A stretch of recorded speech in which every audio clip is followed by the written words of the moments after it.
والصلاة والسلام على أشرف الأنبياء والمرسلين نبينا محمد وعلى آله وصحبه أجمعين ومن تبعهم بإحسان إلى يوم الدين أما بعد. حضرات و خواتین اسلام، آج انشاءاللہ تعالی ہم لوگ 19ویں پارے کے چند مضامین سماعت کرنے جا رہے ہیں. 19ویں پارے میں سورۃ الفرقان کا آخری حصہ، سورۃ الشعراء مکمل اور سورۃ النمل کا ابتدائی حصہ بیان ہوا. 19ویں پارے کی ایک آیت ہے، اللہ تبارک و تعالیٰ فرماتے ہیں وَقَدِمْنَا إِلَى مَا عَمِلُوا مِنْ عَمَلٍ فَجَعَلْنَاهُ هَبَاءً مَنثُورًا. اللہ تعالیٰ اس آیت کے اندر کافروں کے اعمال کے بارے میں بتا رہے ہیں کہ کافر جو بے ایمان ہوتے ہیں، اللہ پر آخرت پر ایمان نہیں رکھتے ہیں، ایسے کافر، ایسے مشرک کچھ بھی کر لے، کچھ بھی نیکیاں کر لے، لیکن قیامت کے روز ان کی نیکیاں بے وزن ہو جائیں گی. آپ نے دیکھا ہوگا کہ کھڑکی سے یا سوراخ سے جب سورج کی روشنی کرنیں آتی ہیں تو ساتھ میں بڑی دھول ہوتی ہے، دیکھنے میں تو نظر آتی ہے لیکن اس کو پکڑا نہیں جا سکتا. پکڑنے کی کوشش کرے آدمی، وہ ہاتھ میں نہیں آتی وہ دھول. اسی کو اللہ جو ہے عربی میں کہے ہباء منثورا، جیسے وہ بکھری بکھری دھول ہوتی ہے، انسان اس کو پکڑ نہیں سکتا، بے وزن ہوتی ہے. اللہ نے فرمایا کہ کافروں کے اعمال بھی ایسے ہباء منثورا ہو جائیں گے. کتنے بھی بڑے اچھے کام کر لے، کتنے بھی بڑی نیکیاں کر لے، کتنے بھی ویلفیئر کام کر لے. ہم دیکھتے ہیں دنیا میں سارے جو غیر مسلم ایک جیسے نہیں ہوتے، بہت اچھے لوگ بھی ہوتے، بسا اوقات مسلمانوں سے بھی اچھے ہوتے ہیں، لیکن ان کی ساری نیکیاں دنیا ہی میں اللہ کسی نہ کسی طرح اس کا بدلہ دیتے، عزت کی شکل میں، شہرت کی شکل میں، پیسوں کی شکل میں، دولت کی شکل میں، اولاد کی شکل میں، صحت کی شکل میں، دنیا ہی میں ان کے اعمال کا بدلہ کسی نہ کسی طرح اللہ دے.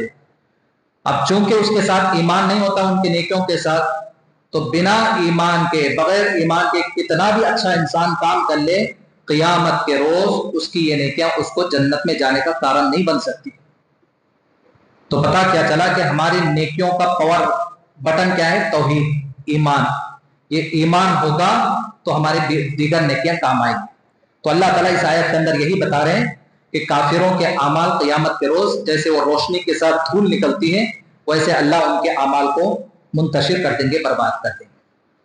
پھر اس کے بعد اللہ سبحانہ و تعالیٰ نے ایک اور آیت ذکر کیا ہے وَيَوْمَ يَعُضُّ الظَّالِمُ عَلَى يَدَيْهِ يَقُولُ يَا لَيْتَنِي اتَّخَذْتُ مَعَ الرَّسُولِ سَبِيلًا يَا وَيْلَتَا لَيْتَنِي لَمْ أَتَّخِذْ فُلَانًا خَلِيلًا. اللہ سبحانہ و تعالیٰ اس آیت کے اندر بری صحبت کا نتیجہ بتا رہے ہیں. جو بھی اس دنیا میں اپنی دوستی برے لوگوں کے ساتھ کرتا، برے لوگوں کے ساتھ اس کا اٹھنا بیٹھنا ہے، گپ شپ ہے، تو ایسی بری دوستی کا رزلٹ دنیا میں بھی دیکھ لے گا اور آخرت میں تو اس کو دیکھنا ہی. اور آخرت میں کیسے اللہ فرماتے ہیں کہ اس وقت جو ہے ایسے بری دوستی اختیار کرنے والے پچھتاتے ہوئے اپنے ہاتھوں کو کتر لیں گے. جیسے آدمی غصے میں کتر لیتا ہے، سامنے والا ہے کمزور ہے تو ہاتھ اٹھائے گا، طاقتور ہے کچھ کرنے کے لیے نہیں تو کیا کرے گا؟ اپنے آپ کا نقصان کرے. وَيَوْمَ يَعُضُّ الظَّالِمُ عَلَى يَدَيْهِ، اپنے ہاتھ کو کترے گا، چبائے گا. کیوں؟ افسوس کے مارے، پچھتاوے کے مارے. کاش میں رسولوں کی باتوں پر عمل کر لیتا، رسولوں کے طریقے کو اپنا لیتا، کتنا اچھا ہوتا. یا ویلتا لم اتخذ فلانا خلیلا، کاش میں فلاں آدمی کو دوست نہ بنایا ہوتا، کتنا اچھا ہوتا، آج مجھے جہنم کا منہ نہ دیکھنا ہوتا، جنت میں جا کر. لیکن اس وقت افسوس کرنے کا کوئی فائدہ نہیں. تو پتہ کیا چلا کہ بری صحبت، بری دوستی صرف دنیا ہی میں جو ہے انسان کے لیے پچھتاوا نہیں، بلکہ مرنے کے بعد بھی آخرت میں بھی انسان کے لیے پچھتاوے کا سبب بنتی. پھر اس کے بعد اللہ سبحانہ و تعالیٰ نے اسی پارے کے اندر ایک اور آیت ذکر کیا ہے وَقَالَ الرَّسُولُ يَا رَبِّ إِنَّ قَوْمِ اتَّخَذُوا هَذَا الْقُرْآنَ مَهْجُورًا. اس آیت میں اللہ بتا رہے ہیں کہ قیامت کے روز نبی اکرم صلی اللہ علیہ وسلم اللہ کی عدالت میں مقدمہ دائر کر رہے ہیں. جیسے دنیا میں لڑائی جھگڑا ہو تو کورٹ کچہری کا چکر لگاتے نا، کوئی جو ہے کیس رکھتا ہے، تو ویسے اللہ کی عدالت میں، اللہ کے کورٹ میں نبی جو ہے مقدمہ دائر کر رہے ہیں. کن لوگوں کے بارے میں؟ یا قومی ربی یا قومی ان هذا القرآن منظور. اللہ کے سامنے کہیں گے کہ اللہ یہ میری امت کے لوگ، یہ میری امت کے لوگ قرآن کو چھوڑ دی. قرآن کو چھوڑنے کا مطلب قرآن پر ایمان نہیں لانا، قرآن کو نہیں پڑھنا، قرآن کو سمجھنا نہیں، قرآن پر عمل نہیں کرنا اور قرآن کی دعوت نہیں کرنا، یہ 5 چیزیں۔ اب سوچے کہ اس قرآن کا حق ادا کر رہے ہیں کہ نہیں؟ ہم سب ایمان لانے والے، لیکن پڑھتے نہیں ہم لوگ، عمل ایک حد تک کرتے، غور و فکر نہیں کرتے، اور کہاں تک ہم قرآن کی تبلیغ کرتے۔ پھر ہمارے خلاف جو ہے، آپ کے خلاف، میرے خلاف، ہم سب کے خلاف رسول جو ہے قیامت کے اللہ کے سامنے مقدمہ دائر کریں، اس وقت ہم کیا لڑیں گے؟ رسول کے خلاف کیس جیت سکتے ہیں ہم لوگ اللہ کے سامنے؟ رسول کے خلاف، رسول ہمارے خلاف ہو جائیں گے۔ تو لہٰذا ہمیں قرآن کا حق ادا کرے۔ پڑھنا نہیں آیا تو یہ کوئی بہانہ نہیں کہ میری عمر بڑھ گئی، میں بہت مصروف ہوں، 24 گھنٹے بزی رہتا ہوں، نہیں چلے گا یہ بہانہ۔ سیکھنے کی کوشش کرے، جیسے ہر دن نئے فون میں کچھ آپشن نہیں معلوم ہوتا تو اجنبی لوگوں سے ہم پوچھتے ہیں، سیکھنے کی کوشش کرتے ہیں۔ تو قرآن سیکھے، عمر جو ہے ہماری رکاوٹ نہیں بننا چاہیے، زندگی کی مصروفیتیں ہمیں قرآن سیکھنے میں رکاوٹ نہیں بننا چاہیے، ورنہ قیامت کے روز رسول ہمارے خلاف گواہی دیں گے۔ پھر اس کے بعد اللہ سبحانہ و تعالیٰ نے کہا وَهُوَ الَّذِي جَعَلَ لَكُمُ اللَّيْلَ لِبَاسًا وَالنَّوْمَ سُبَاتًا وَجَعَلَ النَّهَارَ نُشُورًا۔ اللہ سبحانہ و تعالیٰ فرماتے ہیں کہ ہم نے رات کو لباس بنایا، جیسے آدمی کا لباس ہوتا ہے، لباس کرتا کیا ہے؟ ہمارے جسم کو چھپاتا ہے۔ تو اللہ کہتے ہیں کہ یہ رات کیا ہے؟ تمہارے لیے لباس ہے، تمہارے اوپر یہ تاریکی اندھیرا چھا دیتی۔ رات کو آدمی کو سونا ہے، خوب لائٹنگ ہے، روشنی ہے، نیند آئے گی، لیکن قدرتی طور پر اللہ نے کیا کیا ہے؟ ہم کو آرام کرنے کے لیے رات کو اندھیرا بنایا۔ اور پھر آگے اللہ سبحانہ و تعالیٰ فرماتے وَالنَّوْمَ سُبَاتًا، اور نیند کو تمہارے لیے راحت کا ذریعہ بنایا۔ صبح سے شام تک 10 12 15 گھنٹے آدمی محنت کرتا ہے، اب تھکان دور کرنے کا ذریعہ کیا ہے؟ نیند لے، آرام کرے۔ وَجَعَلَ النَّهَارَ نُشُورًا، اور پھر فرماتے ہیں کہ جیسے ہی سورج نکلا، دن چڑھا، تو پھر تمہارے لیے اٹھنے کا وقت ہے، کھڑے ہونے کا وقت ہے، یعنی دنیا میں تم پھیل جاؤ گے روزی روٹی کے۔ تو یہ سارا جو ہے، یہ تینوں آیتوں میں رات کا ذکر ہے، دن کا ذکر ہے اور نیند کا ذکر ہے۔ اللہ یہ بتا رہے ہیں کہ ایک وقت ایسا آئے گا کہ جو آج 10 12 گھنٹے کی نیند تم کر رہے ہو، یا 8 10 گھنٹوں کی نیند کر رہے ہو، ایک وقت ایسا آئے گا کہ ہمیشہ کے واسطے تم سو جاؤ۔ جس طرح تم صبح جو دوبارہ بیدار ہوتے ہو، نیند سے بیدار ہوتے ہو، ایک وقت ایسا آئے گا کہ ہمیشہ کی نیند سو کر حشر کے میدان میں تم بیدار ہو جاؤ۔ اسی لیے جو رات کو سونے کی دعا بتائی گئی ہے، اللہم بسمک اموت واحیا، کبھی اس دعا پر ہم غور کریں، پڑھتے ہیں آسان دعا اللہم بسمک اموت واحیا، کبھی اس کے معنی پر غور کیجئے، اللہم بسمک، اے اللہ میں تیرے نام کے ساتھ، اموت، اللہم بسمک اموت، میں مرتا ہوں، سوتا ہوں نہیں ہو، مرنا، اموت میں مرتا ہوں، واحیا، اور تیرے نام کے ساتھ میں زندہ ہوتا ہوں۔ کیوں؟ موت کیا ہے؟ نیند کی چھوٹی بہن ہے۔ موت میں آدمی ہمیشہ کے واسطے سوتا ہے اور نیند میں چند گھنٹوں کے لیے سوتا ہے۔ اور صبح سو کر اٹھنے کے بعد جو دعا پڑھائی گئی، ہم کو سکھائی گئی، الحمدللہ الذی احیانا بعد ما اماتنا والیہ النشور، ہر قسم کی تعریف اس اللہ کے لیے جس نے مجھے مارنے کے بعد دوبارہ اٹھایا۔ ہم وہاں پر بھی نیند کا تذکرہ نہیں کرتے، موت کا، یعنی یہ دعائیں پڑھتے ہوئے ہمیں نبی اکرم صلی اللہ علیہ وسلم ہمیں احساس دلا رہے ہیں کہ آج تو مختصر نیند کر رہا ہے، ایک وقت آئے گا کہ لمبی نیند کرے گا، پھر ہمیشہ کے واسطے اللہ کے سامنے کھڑا ہوگا۔ پھر اس کے بعد جو ہے اللہ سبحانہ و تعالیٰ نے سمندروں کا تذکرہ کیے، وَهُوَ الَّذِي بَرَجَ الْبَحْرَيْنِ هَذَا عَذْبٌ فُرَاتٌ وَهَذَا مِلْحٌ أُجَاجٌ وَجَعَلَ بَيْنَهُمَا بَرْزَخًا وَحِجْرًا مَحْجُورًا۔ اللہ سبحانہ و تعالیٰ فرماتے کہ اسی اللہ تعالیٰ نے 2 سمندروں کو ملایا۔ ایک وہ سمندر ہوتا ہے جس کا پانی بڑا میٹھا ہوتا ہے، پینے میں اچھا معلوم ہوتا ہے، وہ سمندر جو کھارا پانی ہوتا ہے، پینے میں اچھا معلوم ہوتا ہے۔ وَجَعَلَ بَيْنَهُمَا بَرْزَخًا، اور ان 2 سمندروں کو ملے تو ہیں بظاہر، لیکن ان کا پانی آپس میں نہیں ملتا ہے، آڑ ہوتی ہے، درمیان میں ایک بیچ میں حجاب ہوتا ہے۔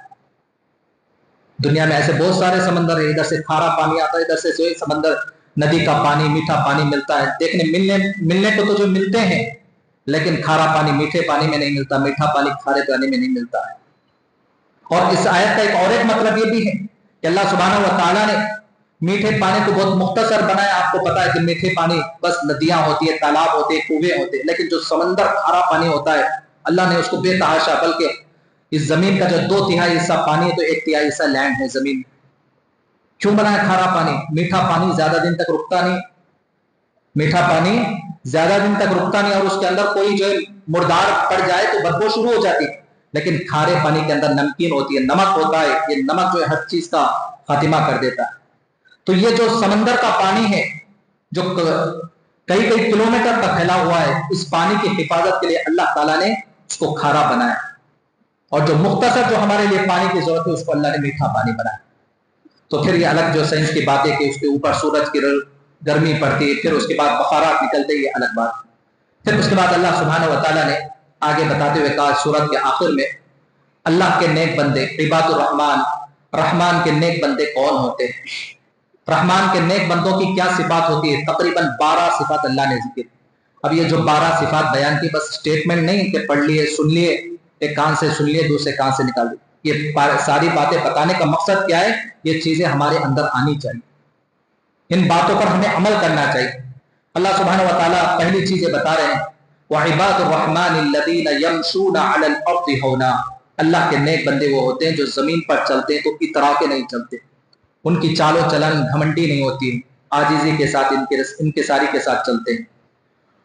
اور دوسری بات یہ بتائی کہ اللہ کے نیک بندے وہ ہوتے ہیں کہ جو جاہلوں سے اعراض نہیں کرتے، دوسرے سلام مار کے نکل جاتے، کوئی بات سمجھ میں نہیں آتا ہے سمجھانے کی کوشش کرنا، سمجھ کر بھی وہ اپنے بات پر اڑا ہوا ہے، ماننے کی کوشش نہیں کرتا ہے۔ ایسا نہیں کہ جو اسلام ہمیں نہیں کہتا کہ ہمیں سمجھانا نہیں، سمجھانا ہے، کوئی غلطی دیکھتے ہیں، برائی دیکھتے ہیں تو آدمی کوشش کرے، سمجھانے کی کوشش کرے، لیکن اسلام ہمیں بتاتا ہے کہ سمجھانے کے باوجود، سمجھنے کے باوجود وہ اپنی بات پر ڈٹا ہوا ہے، اپنی بات پر اڑا ہوا ہے، ماننے کی کوشش نہیں کرتا، بحث کرتا ہے، تو اسلام کہتے کہ تمہاری یہاں پالیسی کیا ہونی چاہیے؟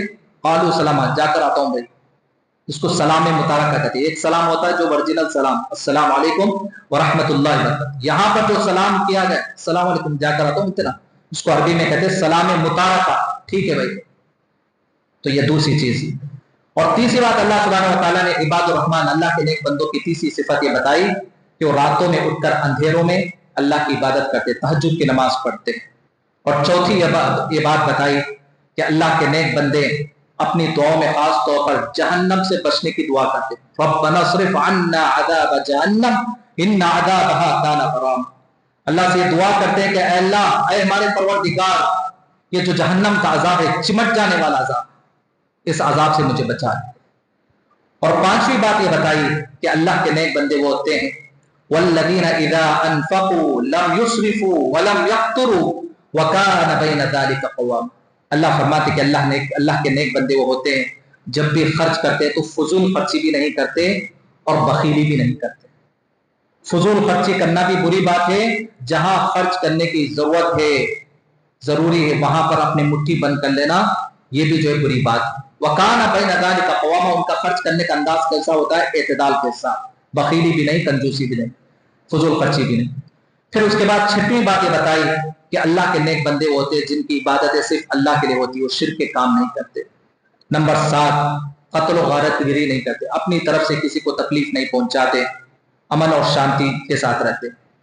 اور 8ویں بات بتائی ولا یزنون، زنا کا کام نہیں کرتے، بدکاری نہیں کرتے۔ 9ویں بات بتائی گئی توبہ استغفار کرتے، جب بھی کوئی غلطی ہو جائے فوراً اللہ سے رجوع کرتے ہیں، اللہ سے معافی مانگ کر ہمیشہ اپنے آپ کو گناہوں سے پاک صاف رکھتے ہیں۔ اور 10ویں بات یہ بتائی کہ جھوٹی گواہی نہیں دیتے، ہمارا خاندان کا آدمی ہے، ہمارا اپنا آدمی ہے، جا کے اس کے خلاف جو ہے اس کے حق میں جھوٹی گواہی دینا، جھوٹی گواہی نہیں دیتے۔